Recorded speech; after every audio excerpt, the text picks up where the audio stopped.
I spent about 6 years at Sun Bank that became SunTrust 18 months after I was there, and I joined a small, very successful niche commercial bank named United National 6 years after being at Sun for about 6 years, and I've never left. The bank has gone through some evolutions, and I've led some sales and some divestitures since then, but I've been with the same bank / predecessors for a little over 30 years now. I tell people I sell access and I get paid for my judgment. So I need to be available to all my colleagues. My responsibilities are from Jupiter to Key West. We have the largest region within, Florida's the largest state within Iberia, and we have the largest region within IberiaBank. And so I spend a lot of time with clients, thankfully, with my colleagues, looking at loans, looking at strategies, looking at the deposit side of the house, wealth management side. Early in my career, I grew up as a commercial and corporate lender.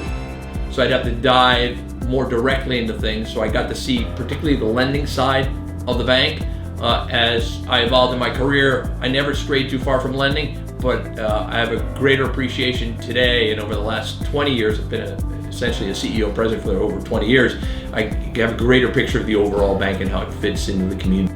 Yeah, I think realistically, the beauty of Iberia, its catchphrase is that it's market-centric. It operates in a manner that makes sense for the regional presence. There's 6 folks like me throughout the company, and so there's a lot of personal attention and direction to our clients. We are a large community bank and a large niche commercial bank. There's power in the balance sheet out of $32 billion, but it still feels boutique-y at delivery. And that's the difference for us, right? We still feel like personalized service and boutique-y, even though there's the power of the balance sheet. Well, it's, when I think about how I got to where I am, there's a couple things that I think are interesting, would be interesting to folks that may see a video. One is that I was a psych and secondary education major as an undergrad. And in order to interview for the banking job, I had to become an MBA candidate, because if not, I was not allowed to interview. So a young lady named Linda Rahim, who I always mention, was the graduate student counselor at FIU. I had been an undergrad at Biscayne College, St. Thomas University. I was a graduate student at FIU in psychology, but I wanted to transfer to the MBA program because I wanted to interview for this job. And I told her that's why I wanted to be an MBA candidate. She laughed and went away, came back and said, well, I believe in you. We'll let you transfer to the MBA program, but you have to take the Weeder course to make sure you're serious. I took the Weeder course. I said, but I need you to sign a letter saying I'm an MBA candidate. She said, why? I said, because I'm going to go upstairs and interview for a job. And the day she signed that letter, I went up the next day to interview for the job, and that's the job that got me to the training program at Flagship and Sun. So that, without Linda's help, I wouldn't be where I am.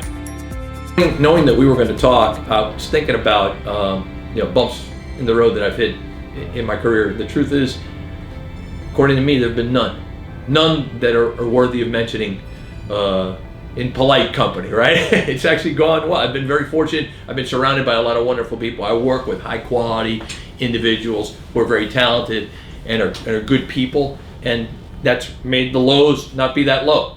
The highs have been very high, but the lows aren't that low because of the people I work with largely. So really, I've got no negative news on stumbling blocks. The key to me with the chamber is really, the chamber was my introduction to community service. It's obviously helped me professionally because of the networking aspects of the chamber, and I'm proud of what it's done for the business community in South Florida. But specifically to me, my original exposure to true community service came through the chamber. Came through my Leadership Miami experience, which the chamber still does. I actually was proud to receive an award from Leadership Miami some years ago, and I think it's a wonderful program. I know it's evolved over the years. It was great when I did it. I'm sure it's even better today. But through that, I became involved in my first inkling into community service, and I've tried to sort of model that servant leader thing since then.